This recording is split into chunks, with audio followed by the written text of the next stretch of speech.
Hi అండి. Thank you for subscribers viewers అండి. కొత్త వాళ్ళు ఎవరన్నా ఉంటే నా ఛానల్ని వాచ్ చేసి సబ్స్క్రైబ్ చేయండి. వైరల్ ఫీవర్ అండి. ప్రతి ఒక్కరు చిన్న పెద్ద తేడా లేదు. నేను కూడా వైరల్ ఫీవర్ బారిన పడ్డాను. సో నా బెటర్. కీళ్ళు కాళ్ళు అంత జాయింట్ బోన్స్ ఎక్కువగా పెయిన్ ఉంటుంది.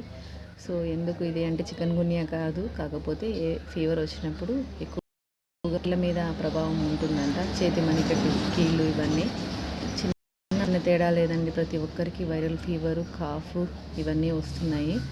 జాగ్రత్త. ఏదన్నా 1 డే ఇట్లా ఫుల్ ఫీవర్ ఉంటే కంపల్సరీ వెళ్ళి హెల్త్ చెకప్ చేయించుకోండి. డాక్టర్ సూచనలు పాటించండి. ఫిల్టర్ వాటర్ అన్నా కూడా డాక్టర్ కాచి వాళ్ళే తాగమని చెప్తున్నారు. దోమలు మీ చుట్టూ పరిసరాలు ఉండకుండా చూసుకోండి. ఆల్ అవుట్ పెడుతున్నా అవి అలవాటు పడిపోయాయి. గుడ్ నైట్ పెడుతున్నా అలవాటు పడిపోయాయి దోమలు. సో మనకి అవి కొత్త జబ్బులను తీసుకొస్తున్నాయి. చెప్పాలంటే వాటిని కూడా తాగేస్తున్నాయి. ఏవి పెట్టినా వెళ్ళట్లేదండి దోమలు. వేప ఇవన్నీ చేస్తున్నా కూడా అవి కూడా శక్తిని పెంచుకుంటున్నాయి.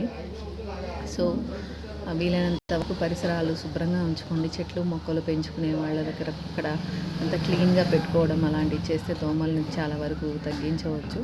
అలాగే ఇప్పుడు వాటర్ అంతా పొల్యూట్ అయ్యి ఉంటుంది కదా, కొన్ని చోట్ల వరదలు పడి ఇలాగా. సో అట్లాంటి వాటర్ ఏదైనా తాగేటప్పుడు కాంచుకొని తాగితే బాగుంటుంది.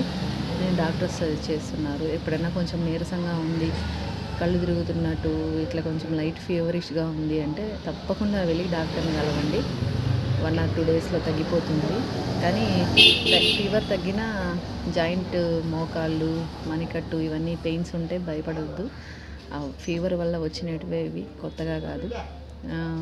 ఇది చికెన్ గున్యా అనుకొని చాలామంది అపోహలు పెట్టుకుంటున్నారు. అట్లాంటిది ఏం లేదండి. చికెన్ గున్యాలో ఫీవర్ ఓ రేంజ్లో వెళ్ళిపోతుంది.